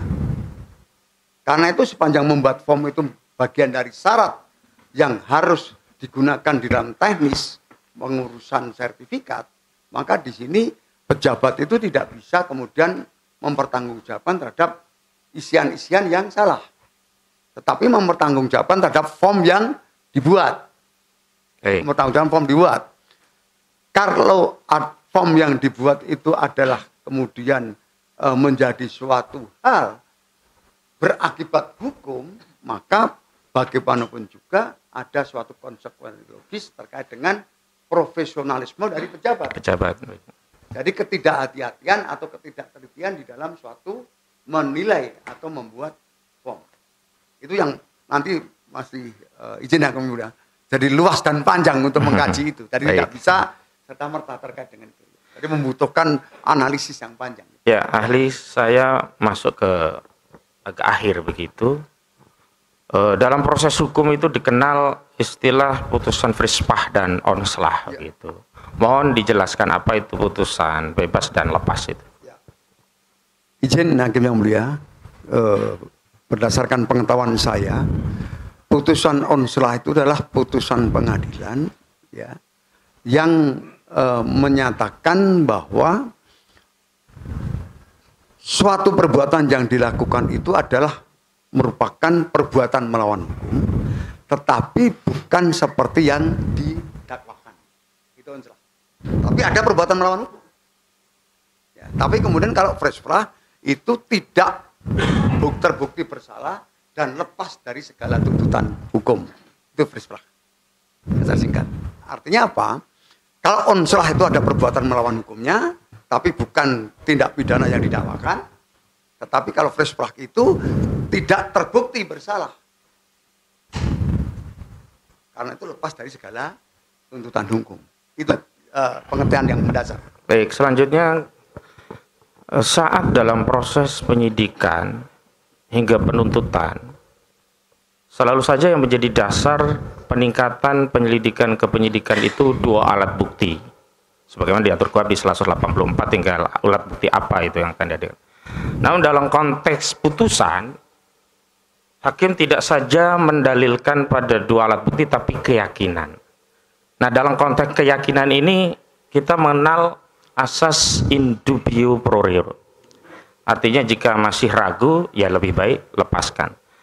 Bagaimana konteks aktualisasi asas in dubio pro reo dalam konteks unsur-unsur pidana yang sedang diadili begitu? Silakan. Izin Yang Mulia, saya sedikit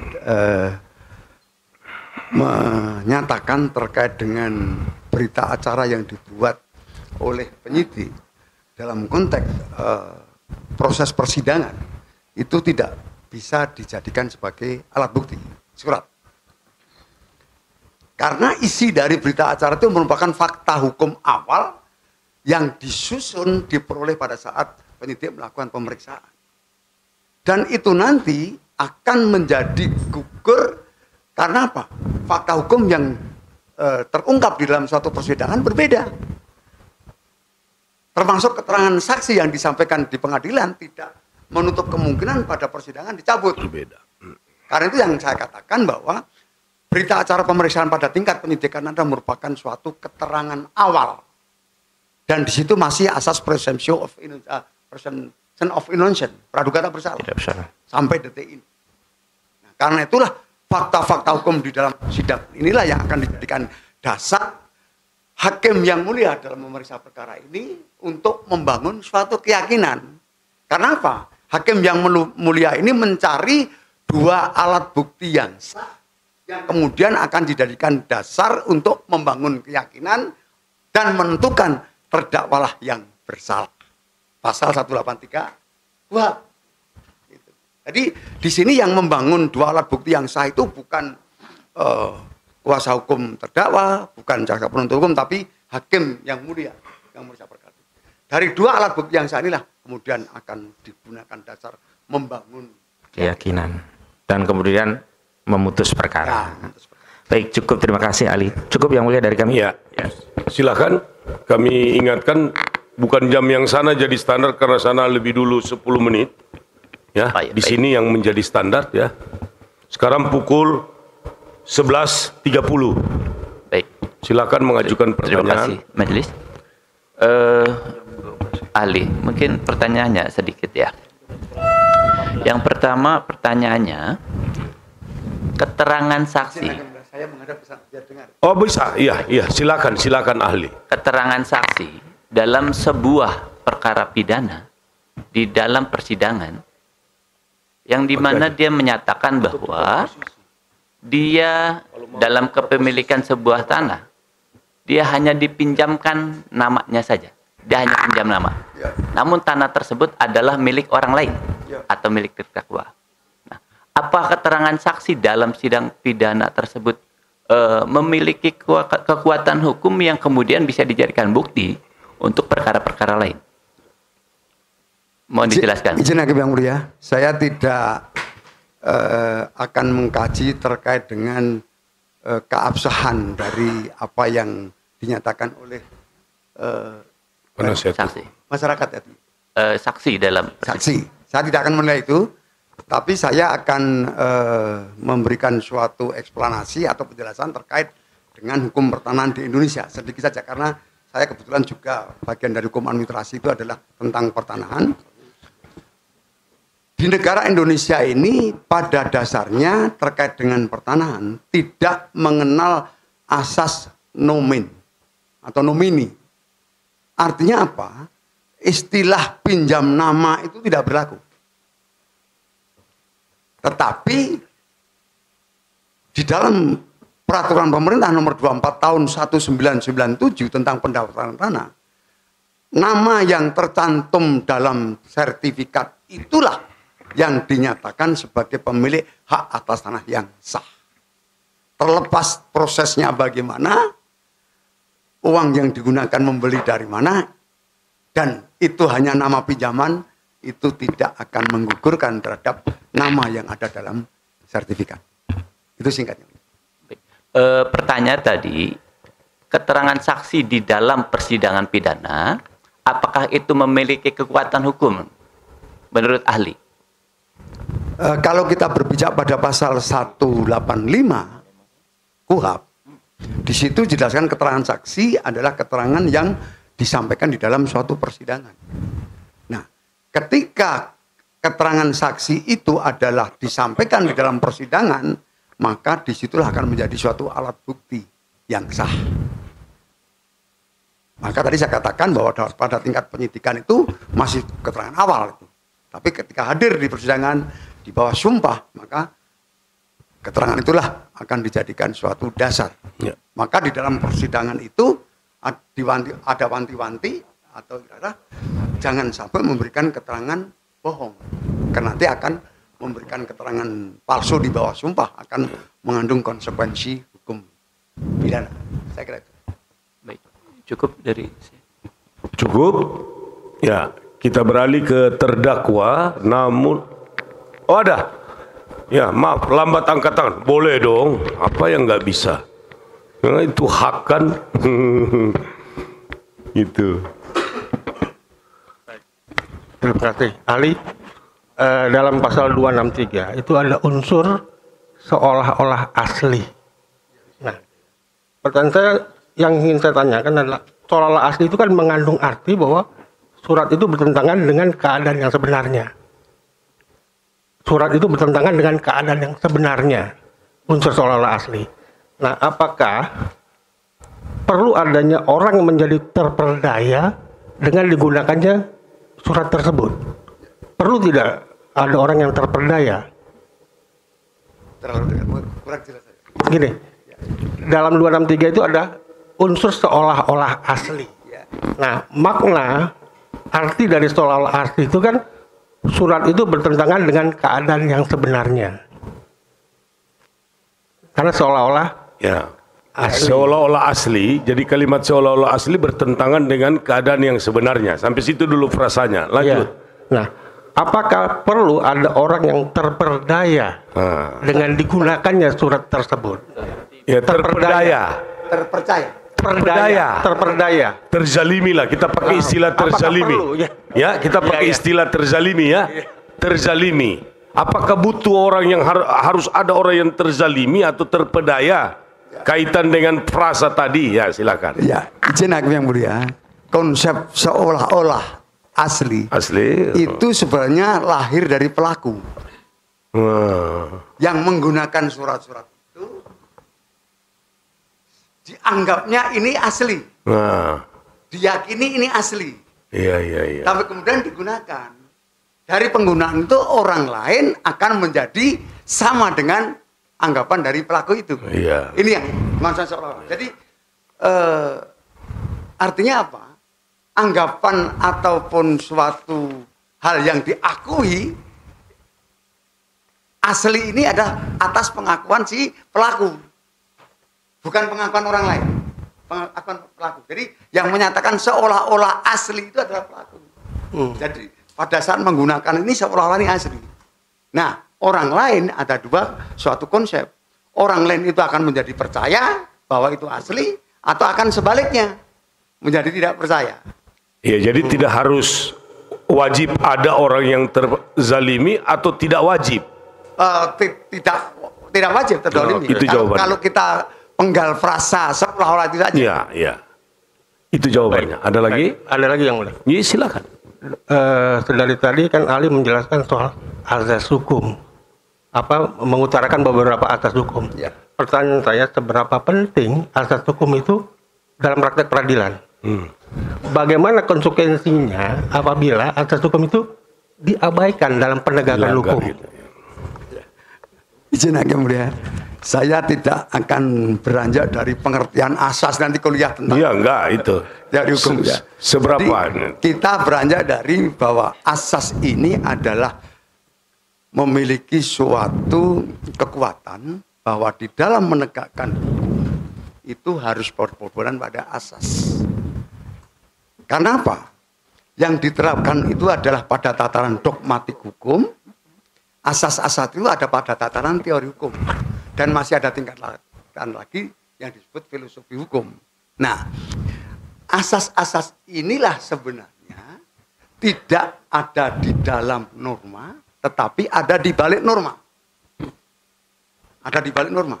Digunakan pedoman atau dasar di dalam menegakkan norma. Ini asas. Karena itu bidang-bidang hukum itu memiliki asas masing-masing yang tidak bisa dicampur adukan. Sejauh mana kedudukannya dalam persidangan? Bidang hukum perdata memiliki asas sendiri. Bidang hukum pidana memiliki asas sendiri. Bidang hukum administrasi memiliki asas sendiri. Yang ini sudah punya domain masing-masing. Tidak bisa menegakkan hukum pidana menggunakan asas perdata. Tidak boleh menggunakan asas hukum administrasi. Atau sebaliknya. Ini. Jadi artinya apa? Asas itu kalau tidak dijadikan pedoman di dalam penegakan hukum pada bidang-bidang tersebut akan membuat cacat hukum di dalam menerapkan dogmatik hukum tadi. Ya. Maka tidak boleh bertentangan dengan asas itu. Karena apa? Akan menjadikan cacat hukum. Di negara Indonesia misalnya terkait hukum pidana ada asas presumption of innocence. Praduga tidak bersalah. Lawannya ada presumption of guilt. Praduga bersalah. Ini yang praduga bersalah tidak boleh.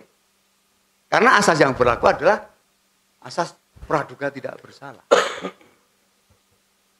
Ini. Jadi asas itu harus mendampingi dalam penegakan norma hukum. Kalau norma hukum secara dogmatik itu diatur dalam KUHP, maka asas dalam hukum pidana itu selalu mendampingi ketika KUHP itu diterapkan. Saya kira itu. Baik, singkatnya. Satu lagi terakhir, ahli, di dalam pasal 80 ayat 2 Perkap Kapolri nomor 10 tahun 2009 itu mengharuskan adanya asli surat palsu atau yang dipalsukan untuk dapat dilakukan pemeriksaan secara laboratorium forensik kriminal. Kami potong dulu. Tadi sudah disampaikan bahwa sewaktu-waktu akan kami potong. Ya, kita akan beri kesempatan, siapa tahu lagi yang belakang itu ada. Jangan lupa sampai di aturan Kapolri itu. Baik, ya. Terima kasih. Ahli kita akan skor sampai dengan pukul 13.00. Ya, lewat sedikit. Manfaatkanlah masjid dekat. Ya, nanti manfaatkanlah untuk sekaligus isoma. Kita akan lanjutkan persidangan ini sampai dengan pukul 13.00 ya. Oke, sidang diskors.